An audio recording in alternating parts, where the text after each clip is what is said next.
Alright, let's give this a go. My not very great recording situation here. Sorry for the bird noises. It's bound to happen as I talk for quite a while here. But I'm going to run through some of the new primaries. We have a lot of information for the edition right now. We still have some big information to come, like the point cost and like the point steps and warrior cost, enhancement cost. All that stuff's coming probably really soon, and the rest of the rules that we're missing probably gets like really soon here with the edition coming out, like 8 days from the time of recording this. And still been the information out there is like floating. Some people got the information early. Big one though is the primaries, with the different dispositions and the matchups and the different terrain layouts. There's a website I will link in the description below. I forget what it's called off the top of my head. That I got a lot of the primary missions from. It's also got the secondaries listed and the matchups as well. So it's kind of nice to run through and kind of see what we're looking to right now. We have the faction packs that give us our dispositions for all of our different attachments. So we have a little bit to work with now. We're just waiting for the rest of the information that we can really start list building and theory crafting and getting proper games in. But we're getting there. Start off with going through Take and Hold. It's probably the big one. It seems like one of the more common of the dispositions to get. Probably the most similar to how we're used to playing 10th edition in general. So when you get Take and Hold versus Take and Hold, you get the mirror match. You get Battlefield Dominance, for first and second battle round. End of your turn, you control more objectives than your opponent for 2 victory points. Which is kind of nice. You can score your first 2 turns. You can actually get 2 primary in your first turn. A little different. We're not used to scoring primary too often in 10th edition here in your first round, but hey, let's go. And second battle round onwards, end of your command phase or end of the turn and your 5th battle round, each objective you control is worth 3 victory points. And for each of those objectives, excluding your home objective, if you control your home though, you get 2 extra. Which is very similar to like one of our old primaries. So if you're holding your home, everything's worth 5 outside your home. So you can usually score 10 or 15, depending if you hold 2 or 3 of like the no man's objectives, or you take your opponent's home objective. They're probably gonna defend it pretty well in this situation, but hey. Here's the terrain layouts for this. They look pretty good. A lot of people worried about shooting not being the best, but or like with the terrain layouts I showed originally. There's a nice mix. I'm not sure. I think it might be listed how you go about like choosing this. I'm not sure if you randomize with your opponent, you talk it out. Bit of randomization to it. But some of them are definitely a little bit better for shooting armies than others, so.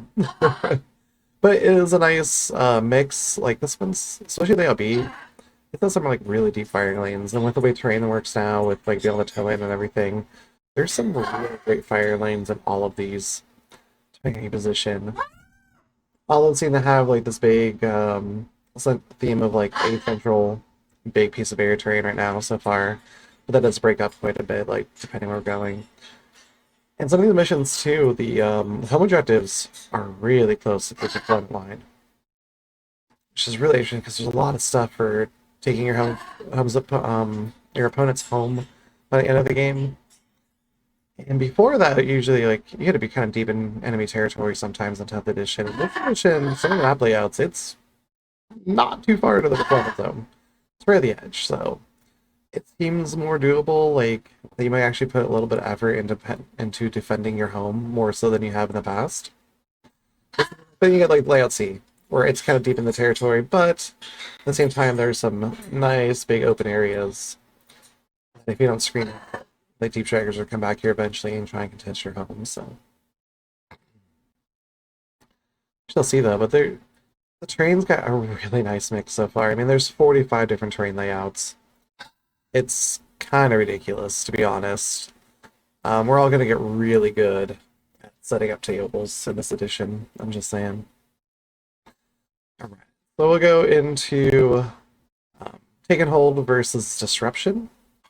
The total player is going to get Determined Acquisition, any battle round, any of your turn. Each objective you control that you did not control at the start of your turn, excluding your home objective, is worth 2 victory points.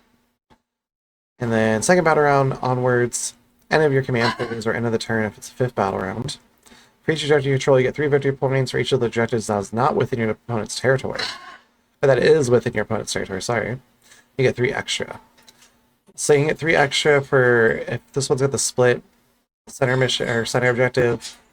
I think one's in your enemy's territory, one's in your territory. But at the very least, the opponent's home and their expansion is going to count for that for being 6 points, which is a good incentive to be really aggressive with take and hold.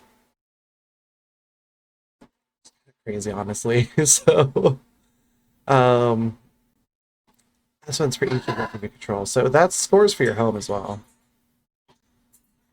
So that's kind of fun. So if you control just like your expansion, the center, and your home, that's 9 right there. But if you control like your opponents, you could be scoring 15, but that's what you holding 4 objectives.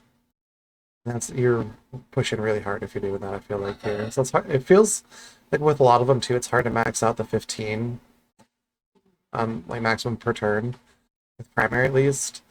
We'll see how secondary plays out with being able to hold them in your hands. But the disruption player is going to have Death Trap.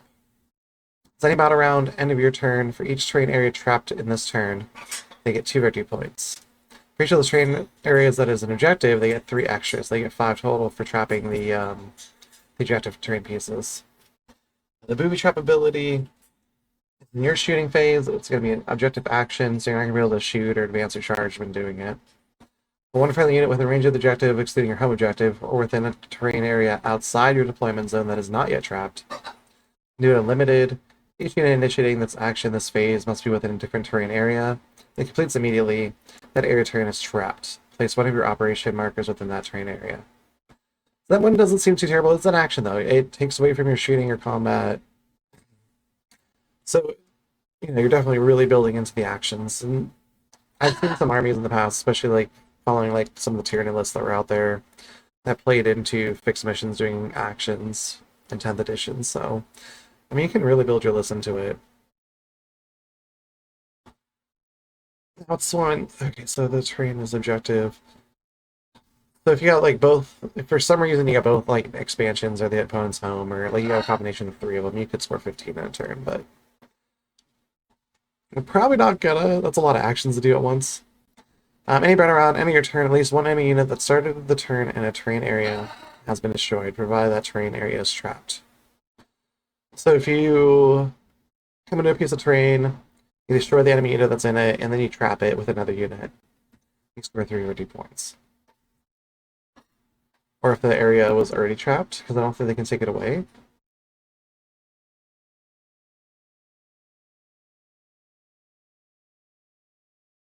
I guess that's a good question. Do the traps go away?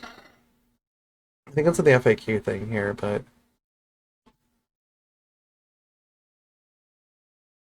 actually, there must be a cap to it. Think about it around onwards. You control at least one objective, excluding your home objective. So you have to control one in no man's. But if you're out there trapping objectives, do you control it?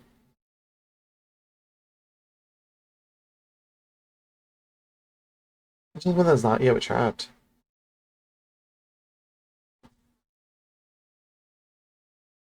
Huh. So you don't have the control to trap it, it sounds like. So if you trap all the area, the piece of the terrain. Just straight up sacrifice yourself. Score a bunch of points that way. I don't know, we'll have to see how that really plays out. That's a lot of actions, though. That you're not really doing damage to your opponent. This doesn't have the split primaries for it. But if you're trapping... Okay, so this counts as 1 with the open eye pieces. Those eyes count as 2 as individual ones. Like, this is 2 separate pieces, but they gotta be outside your deployment zone.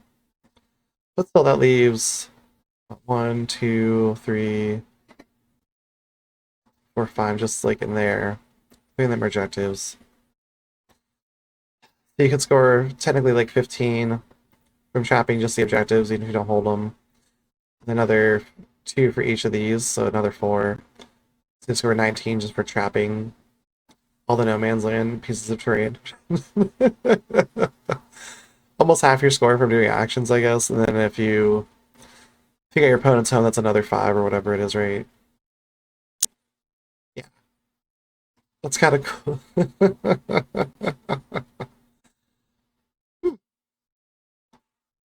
Really fast armies with like a lot of solo characters. I guess potentially Tyranids.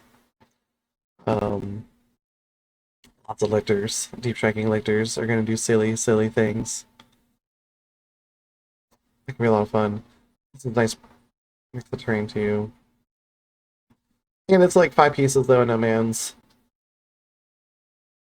So it's not like absurd amounts of terrain that you can sabotage just because like these broken pieces are like your opponent's deployment zone, your deployment zone, so you're not gonna trap those, but they're really cool though.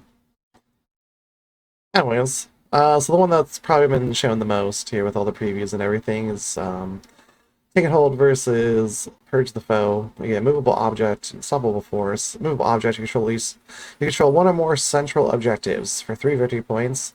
So at the end of your turn, or any battle round. Second to fourth battle round, end of your command phase. For each objective you control, excluding your home objective, you get 5 victory points. So if you control a central one and like another no man's one, um, but you score 13 right there. Flip power for each objective you control, excluding your home objective, you get 5 victory points. Hmm. Anyways, wait, what's the difference though? Excluding your home for each objective you control. End of your turn in fifth battle round. End of your turn, any battle round. I wonder why they broke up how they worded that one. But anyways, because a lot of the time they'll put or end of your battle round if it's a fifth battle round, but whatever. And then Assemble Force, they get end of your turn, one or more enemies were destroyed this turn, they get 3 victory points. Second battle round onwards, end of your command phase or end of the turn of your fifth battle round. Each objective you control, excluding your home, you get 4 victory points. Second battle round onwards, end of your turn, you control one or more objectives you did not control at the start of your turn, excluding your home objective for 3 victory points. End of the battle, you control one or more central objectives for 5 victory points. This is not too center objective one. People were saying the matchup here though is like Purge is better. It's this because it's easy to get like 1 unit a turn. Turn 1 lasts for each objective you hold. Plus, if you take objectives from them that stop them from scoring, you also gain points for that too.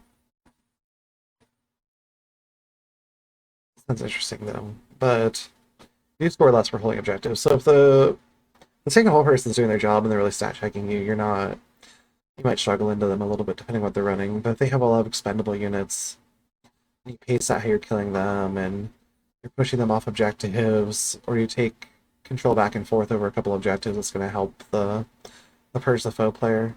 I don't know, it's going to be interesting to see how these all play out. Play against each. I can't speak, oh my god. How these play into each other as we keep going into the edition. Especially like the first couple months, it's going to be kind of crazy. All the weird combos, people are going to start finding, people trying new stuff. It'll be fun. But we got the terrain layouts for that. I mean, the terrain layouts look good for this. There's nice variety. We got like a long edge deployment, short edge deployment. We got our table quarters. And since like they're not insanely dense all the time, like there's a good mix. Now I do like how close and layout see the second or the expansions are to the center. For someone that runs Norns and fast moving Tyranid units, and yeah, that feels great for a melee army right there. But there's still great firing lanes in this. Like I don't feel like shooting's gonna be gimped because of terrain. I feel like shooting's gonna be gimped because of cover. Like, which is because of terrain, I guess. But more because of what terrain does or cover does now because of the -1 to hit. The -1 ballistic skill specifically, and stacks with the -1 to hits out there. Which is great because I feel like things hit too frequently in this edition. Everything had like +1 to hit, rerolls to hit. Shooting just didn't miss often enough, it seemed like, so we'll kind of reel it in. We'll see. Alright, so when we get taken hold into priority assets, we get inescapable domination and secure assets. The taken hold player, end of their turn, control 3 more objectives for 4 victory points. Second battle round onwards, end of your command phase, or the end of your turn in the 5th battle round, you control 2 or more objectives for 5 victory points. You control more objectives as your opponent for another 4 victory points. You control, end of battle, you control your opponent's home objective for another 5. So if you control... This does count your home, though. Okay. So if you control 3 objectives... Ooh, okay. That does have the split central objective. Interesting. So if you control 2 or more, you get 5. You control more than your opponent. So controlling 3 doesn't necessarily mean you're going to have more than your opponent in this one. If you do have more than your opponent, you control 3 at least. You score 13 points in that round. That's pretty ridiculous. And then if you took their home by the end, it's the only time you can actually max out the 15 in a round. But like if you got... I feel like it's not that bad. And that's the end of your turn, so you can score this in your first battle round as well. Yeah, for Tyrannus, that doesn't feel like a bad one, honestly. Just so you can start on 3 objectives easily with like enough lictors and your scouts and your fast-moving stuff, and it's just surviving to hold the stuff long-term to make all these really stack up. And the secure or priority assets player gets secure assets. Any battle round, end of your turn. A friendly unit secured the asset this turn. For 4 victory points, at least one enemy unit that started the turn within range of 1 or more central objectives was destroyed for 2 victory points. And then the objective action, secure assets. Your shooting phase, 1 friendly unit within range of an objective, excluding your home objective. You can do it once per turn, end of your turn. Unit controls that objective. That's what it completes, okay. Your unit secures the asset. So it's anything not in their home objective, so... Then second battle runs any command phase or end of the turn. Control 1 or more objectives, excluding your home objective. You control 3 or more objectives for 4 victory points.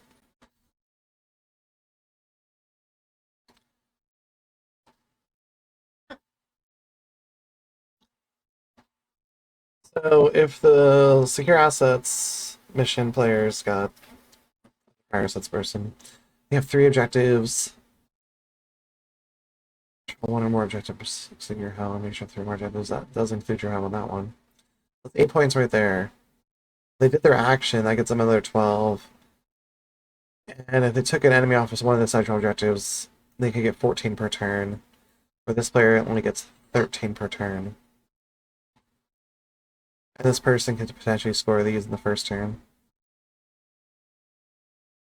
But yeah, they can score the extra 5 at the end. Huh. It's weird. Oh man, what a weird mix. You can control more than your opponent. So it's forcing the taken hold player to be kind of aggressive in some regards.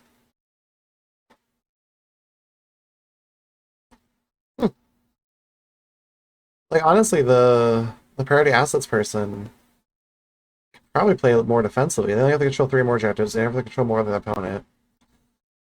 Especially when you come into this map. The central objective is split. So that's 2 central. So there's actually 6 objectives on this, which is interesting too, because you don't see a lot of that. Like we only had like 1 mission type that did that, and the one or the ritual. We can make more objectives. We didn't see those played too often. It's like a really fun twist on it. These ones, because the center is split, feel more terrain dense. But there's still like some big open areas in the deployment zone to put stuff, and like there's still great firing lanes and everything, so it's like, alright. Doesn't seem like a bad mix. We got our idle deployment, we got our short table edge, we got our long table edge. Seems like they do like a nice mix too, like you seem to get like a long table edge, a short table edge, and then something different. Like a idle one. These train layouts look great. Like, I haven't seen one where I'm like, oh my god, I'm not going to build my monsters around these trains. That's terrible. Like, and now everything looks like it's going to be like easy to move around. Firing's going to be great. Like, getting cover is going to be fine. Like, so we just got to see how this all plays out. Alright. So then when we get taken hold into reconnaissance, the taken hold player gets purged secure. Any battle round, end of your turn. One or more enemy units were destroyed this turn by a friendly unit that was within range of one or more objectives for 30 points. Or one or more enemy units that started the turn within range of one or more objective markers were destroyed this return for 350 points. So either you're on an objective and you kill a unit, keeping them from getting to an objective, or you destroy a unit that was on an objective, you get 350 points for either one of those scenarios. Fantastic. So whether you're defending or being aggressive or taking points, you're going to get points for it. End of the command phase, or end of your turn in the 5th battle round. For each objective you control, excluding your home, you get 450 points. Second battle round onwards, you control one or more objectives that you did not control at the start of your turn, excluding your home, for 350 points. So this one, again, kind of encourages you to be a little aggressive and really kind of push it to your opponent. Is this got split? No. Okay. And then the reconnaissance player gets reconnaissance sweep. Any battle round, any of your turn, 3 or more friendly units are wholly within 3 different table quarters and not within 6 of the center of the battlefield, or 4 or more friendly units are wholly within 4 different table quarters and not within 6 inches of the center of the battlefield. For 3 or 6 points. Man, that sounds fine for Tyranids. I forget which attachment to get reconnaissance off the top of my head here, but any battle round, end of your turn, for each enemy unit destroyed, you get 150 point. So you can keep getting points. There's no cap on that one, too. Just your turn cap. That's destroying a lot of units. And second battle round onwards, end of your command phase, or the end of turn if it's your 5th battle round. You control 1 or more objectives, excluding your home objective. 3 victory points.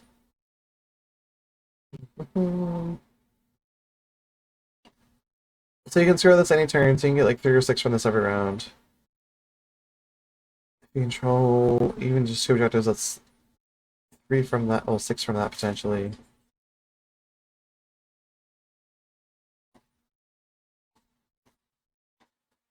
Oh wait, no. You control 1 or more objectives. Not per objective, you just get 3.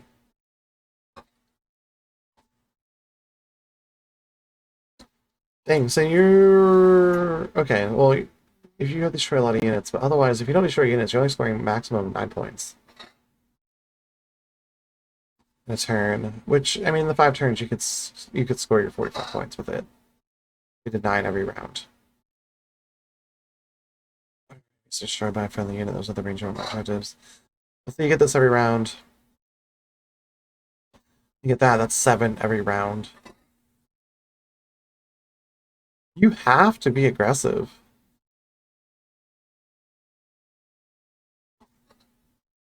Oh, that's for each. Okay. Stay your home. So you would score technically 11 per round if you hold 2 objectives that aren't your home. So you could score your 45 by the end easily. Never mind, I misread that. It's like 7 per round. I'm like, that doesn't make sense.